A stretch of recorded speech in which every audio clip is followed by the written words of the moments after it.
participez au casting, hein, le producteur, la productrice en général participe au casting avec les réalisateurs.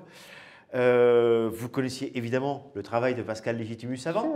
On revoit régulièrement. Un peu même. Oui, alors je pense au cinéma et inévitablement aussi à la comédie, hein, notamment aux Inconnus.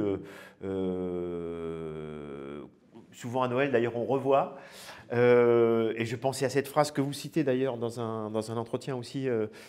Et Manu, tu descends ce balcon, pourquoi faire qui est dans un sketch.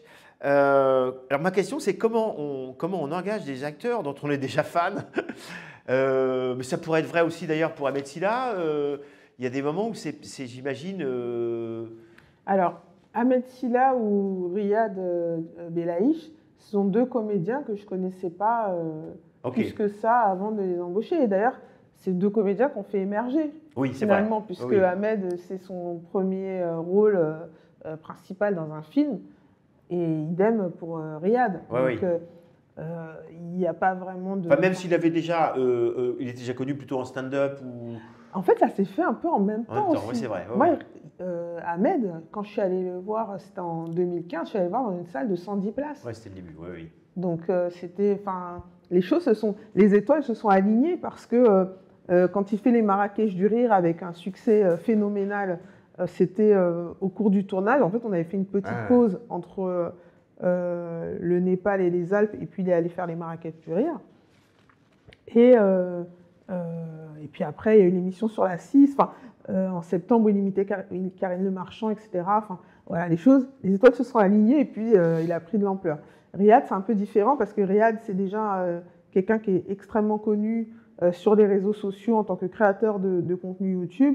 Il a gagné le prix, je crois, de l'influenceur de l'année par stratégie là, en septembre. C'est quelqu'un déjà qui a une marque, qui a créé quelque chose qui fonctionne vraiment très très bien dans la mode, dans l'humour. Et là, il commence aussi à faire quelques émissions. Il a fait l'émission LOL sur Amazon, l'émission Pékin Express aussi sur la 6. Donc, il commence à se faire connaître auprès d'un autre public qui n'est pas sur les réseaux sociaux, mais plutôt sur le petit écran. Et c'est un acteur formidable que les gens vont découvrir. En revanche, pour Pascal Légitimus, quand vous le rencontrez pour le proposer ce rôle, là, vous connaissez déjà son travail, évidemment. C'était plutôt là à lui que je pensais quand je... Oui, c'est plus... Enfin, moi, je ne l'ai même pas rencontré. C'est plus le réalisateur qui l'a rencontré directement. C'était déjà validé. Voilà, bah oui. Moi, je suis très heureuse de le compter au casting. Alors, on pourrait continuer à parler de ce film, hein, que les gens sont en train de découvrir au moment où on est diffusé. Je lui souhaite le meilleur des succès. Je ne suis pas inquiet. Je sais, bon, vous peut-être un peu, mais... On n'est jamais sûr de rien. Ouais. Et j'y crois. Je trouve que c'est un très beau film et qu'on a tous les atouts pour réussir. On verra bien. Ah ouais.